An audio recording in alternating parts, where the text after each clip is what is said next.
दोस्तों कैसे आप सभी, आशा करते हैं आप सभी बहुत अच्छे होंगे। स्वागत है आपका मेरे यूट्यूब चैनल पर। मेरा नाम है मीना रावत और मैं स्वागत करती हूँ आपका अपने यूट्यूब चैनल पर उत्तराखंड के देहरादून से। तो ये देखिए दोस्तों, कितना सुंदर फूल खिला है ये। अभी इसका कलर ऐसा पिंक सा हो गया है और कल तक ये बिल्कुल क्रीमी कलर का था, ऐसा क्रीम, बिल्कुल क्रीम। फिर धीरे धीरे करके ये ऐसा हुआ, ऐसा पिंक हुआ, लाइट पिंक। अब ये ऐसा हो गया। देखिए लोगों के घर में तो खूब सारे खिले हैं कुछ कुछ, लेकिन मेरे पास ये एक एक दो दो करके ही खिल रहे हैं, क्योंकि इधर से खुला हुआ है तो जानवर खा देते हैं फूल। ये देखिए कितना सुंदर लग रहा है गुच्छा ये।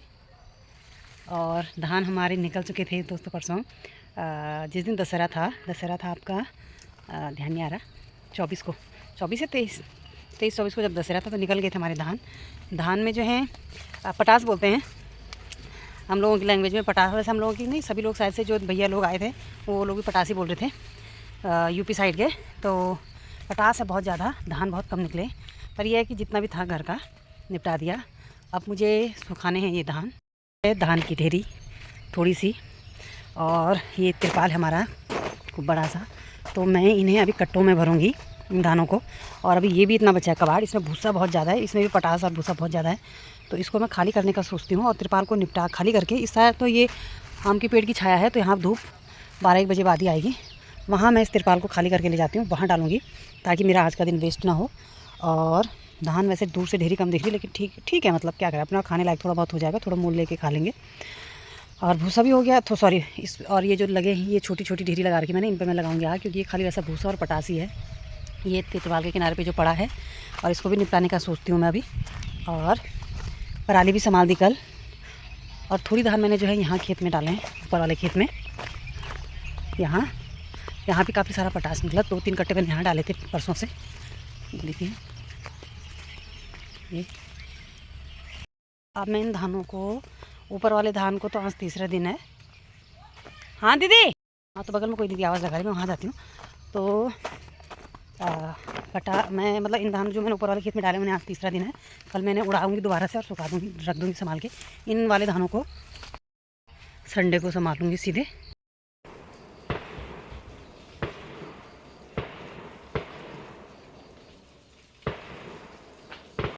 फाइनली जो धान उड़ाने को बचे थे वो मैंने उड़ा दिए और दिन का बच गया एक। अब बनाती मैं खाना। अब सारे धान मैंने कुछ इस तरीके से ऊपर और नीचे दोनों खेतों में डाल दिए। और इधर मैंने कट्टे की जगह में रखे थे, लेकिन गिलहरी ने फैला दिए। और धूप बहुत चटक लगी है तेज़। और ये देखिए मेरे किचन में बर्तन अभी तक पड़े हुए हैं दोस्तों, मैंने अभी तक बर्तन साफ़ नहीं किए। और ऊपर इस बार हमने इस कलर का रंग ये वाला कलर लगाया है। बिस्तर भी हमारा ऐसे अस्त व्यस्त फैला हुआ है। और यहाँ पर अब मैं बना रही हूँ पुलाव। और देखिए दोस्तों सारा मतलब घर अगर खेती बाड़ी के काम में लग जाओ ना तो अंदर का काम सारा छूट जाता है, बाकी अस्त व्यस्त। तो शाम का बज गया है दोस्तों 4:30।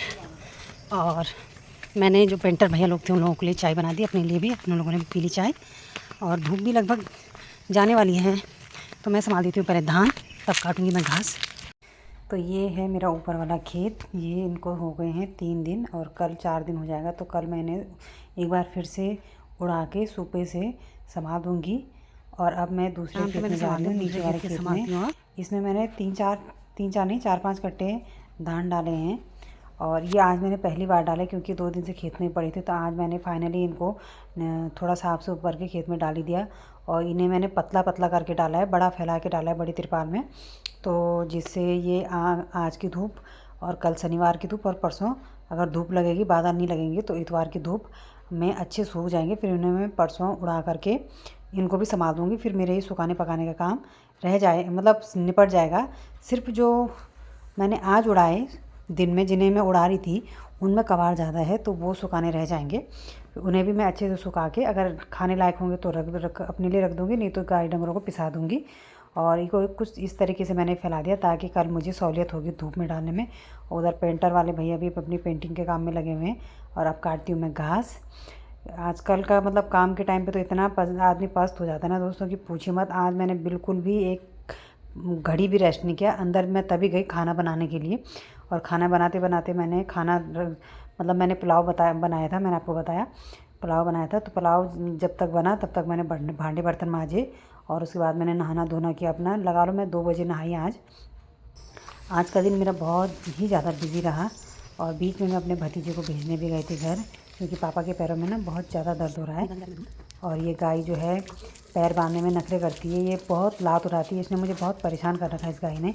तो इसलिए मैं खाली इसका पैर बांधने के लिए रस्सा बांधते टाइम इसका बछड़ा खोलती हूँ। जब बछड़ा 6-7 महीने का हो गया तो उसे हम दूध नहीं पिलाते, लेकिन किसी किसी टाइम ये मतलब गौंतने लग जाती है तो पैर बांधने नहीं देती, तो फिर बच्चा इसके पास ही बांधना पड़ता है और बड़ी मशक्क़त करनी पड़ती है इसका दूध निकालने के लिए।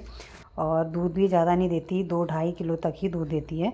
और मेरी घर की बछड़ी भी अगर ब्याह जाती टाइम पे ना दोस्तों, तो मैं इसको निकाल ही देती जैसे तैसे, भले ही मुझे नुकसान हो जाए, क्योंकि मेरे से भी नहीं होता दोस्तों, क्योंकि ना मेरे भी मतलब हेयर लाइन फ्रैक्चर है एक साइड, और दूसरी तरफ मुझे जो बछड़ी ब्याने वाली है उसने गिराया था, जिस वजह से मेरे कमर में बहुत ज़्यादा दर्द होता है दोस्तों। तो और दोनों बच्चों के हाथ भी फ्रैक्चर हो रखे हैं, तो मेरे से भी 2-2 जानवरों का नहीं होगा, बच्चों का ही नहीं देख पाती मैं अपना, तो इसलिए मैं गाय बेच दूँगी। और शाम का व्यू देखिए दोस्तों कितना सुंदर है। तो फाइनली दोस्तों दूध दाद निकालने के बाद जिनको मैंने दूध लगाया हुआ है उनको दूध दे दिया है। और आई थी मैं थोड़ा यहाँ पे अपनी, मेरी सिस्टर का फ़ोन आया था छोटी वाली का, तो उसके साथ बात करते करते मैं इस रास्ते पे आ गई और हो गया है अंधेरा।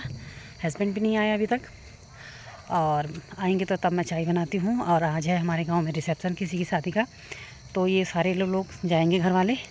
मुझे थकान लग गई है बहुत ज़्यादा, बहुत ही ज़्यादा, क्योंकि मैं दिन भर नॉन स्टॉप आज लगी रही, क्योंकि मैंने 5-6 कट्टे धान एक बार पहले उठाए, कट्टों में भरे, 2-3 कट्टे धान मैंने उड़ाए, फिर वो भी कट्टों में भरे, तिरपाल खाली किया, उसको पलट करके डबल करके फिर उसमें वो सारे कट्टे धान के अलग अलग डाले, फिर शाम को वो संभाले, बीच बीच में उनको हिलाया भी। खाना भी मैंने आज 2 बजे तक ही बनाया और 3 बजे तक खाना खाया, नहाने धोना और कपड़े कुपड़े करने के बाद।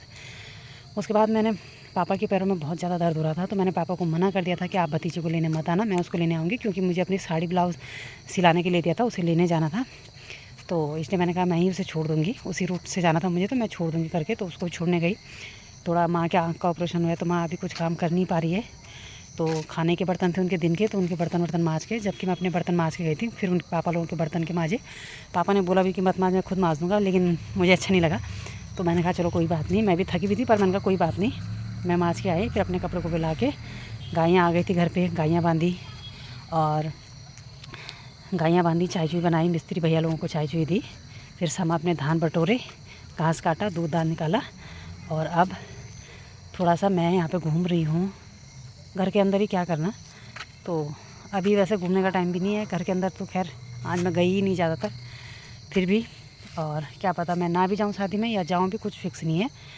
तो करती हूँ ब्लॉग को बंद। अगर आज का ब्लॉग पसंद आए दोस्तों तो प्लीज़ लाइक करें, चैनल को सब्सक्राइब करें। मिलते हैं अगली वीडियो में, तब तक take care, bye bye and good night.